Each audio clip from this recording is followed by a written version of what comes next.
Hello everyone and welcome to my channel.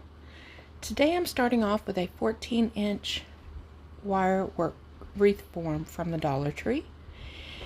And I have these pipe cleaners that I've folded in half. And I am just taking one of those pipe cleaners and I'm attaching it to one of the crossbars with a zip tie. And then I take the next one and I'm here kind of playing with the measurements, trying to figure out how I want to attach it.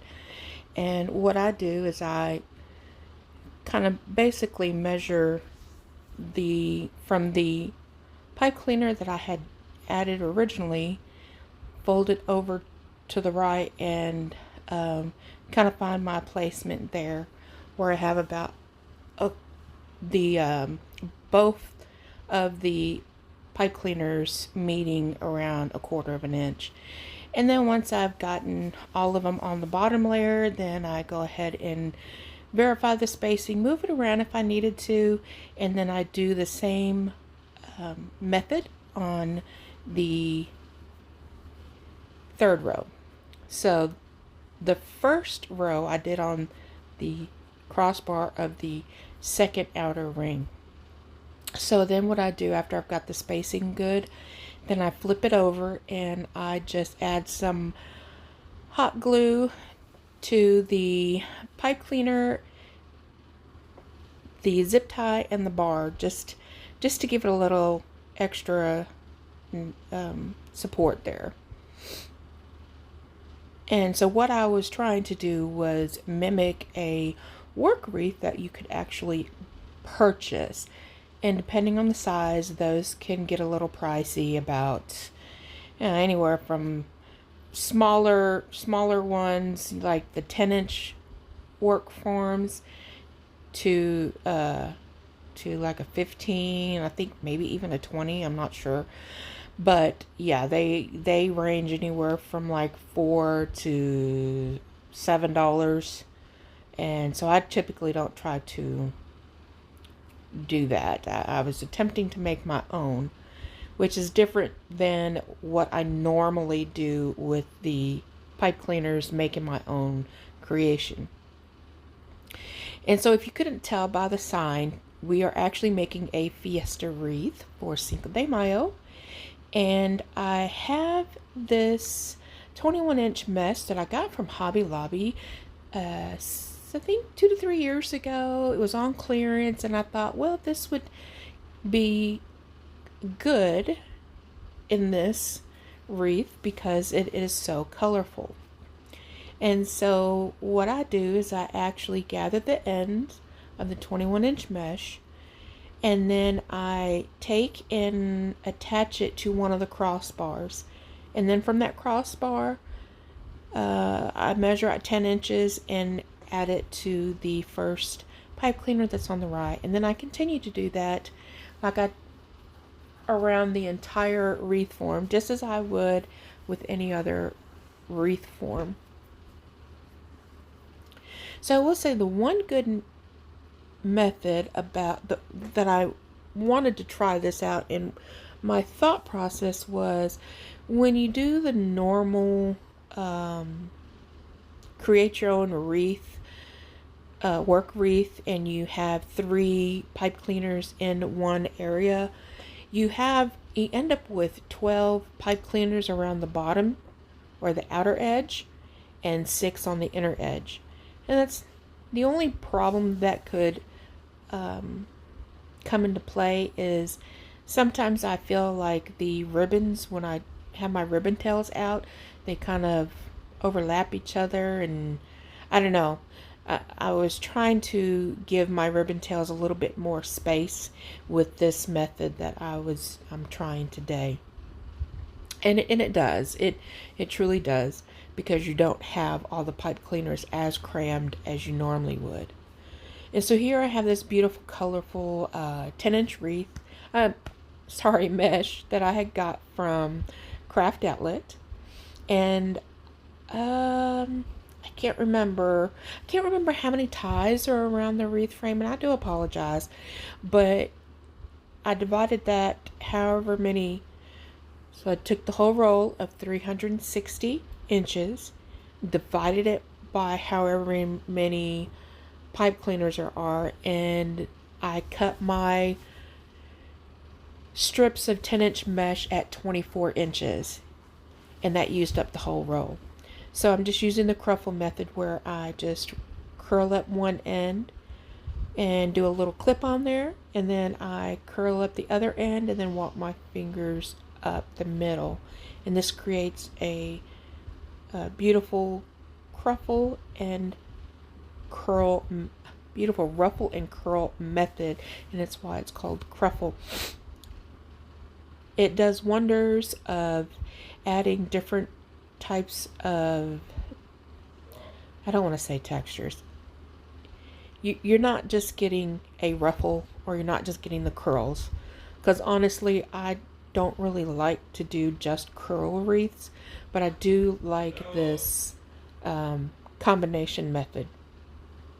And so it combines two methods, which I like, and then it also gives it a different look. I'm sorry, I don't know how exactly I want to explain it, but yeah. So once I have all of my Deco mesh on, I take these two gorgeous, festive and colorful wired ribbons from Craft Outlet, and I just create some tails. So the 1.5 inch and the 2.5 inch are both cut at 14 inches. Now what you'll see me doing is I take the 2.5 inch, fold it and find the middle, and then I just kind of pinch it in the middle. Then I curl the ends, and then I just put in a V shape and attach it into my pipe cleaner. So I do a little bit different here with the 1.5 inch. I take it and I fold one end over and create a loop, and then I make sure I have enough of it coming out of for the tail. So once I find where I want to make my loop, I pinch the ribbon and I attach that into the pipe cleaner with my one little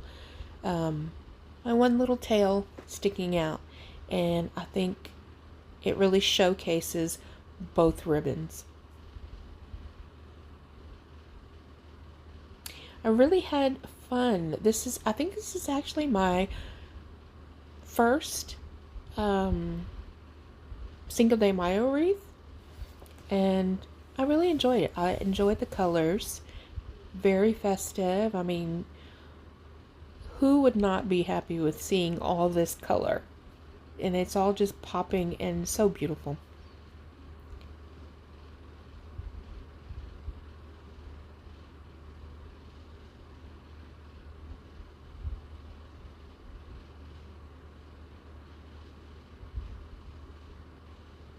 Now I did cut a couple of these off because that's, I'll be putting a sign and a bow on it, so that's what I'll be doing. And then I didn't need to put tails in all of the pipe cleaners. So I did a couple of the same methods of the tails as I did on the outer row, but as you saw, the last two I did where I folded over in a V shape both of the ribbons. And that was just because, again, like here I'm putting the sign on, so I knew where the sign was going to go, and you wouldn't have seen that little loop that we were creating with the 1.5 inch.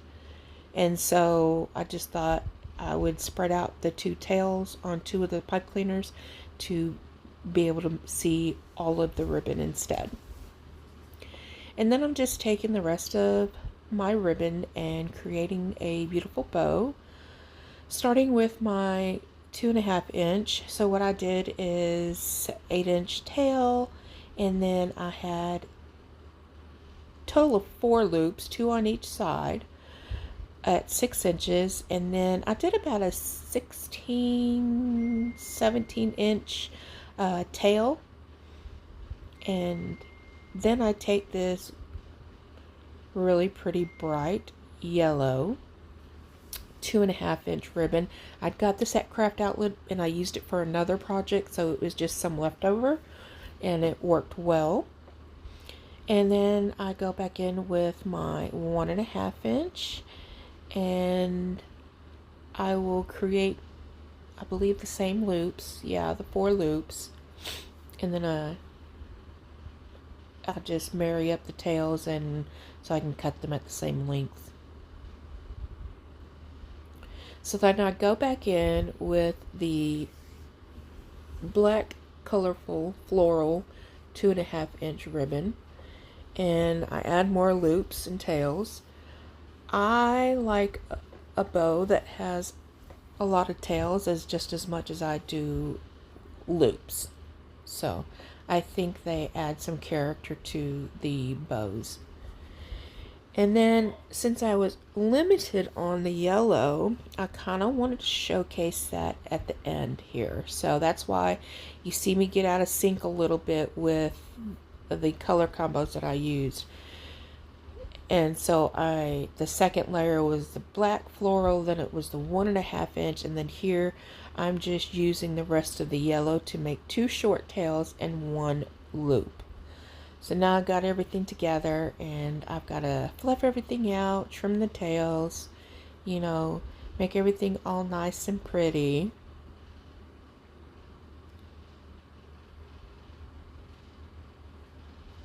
And here is the finished product. This is so adorable, and it's so busy, yet so pretty. Thank you for watching, and you guys have a blessed week.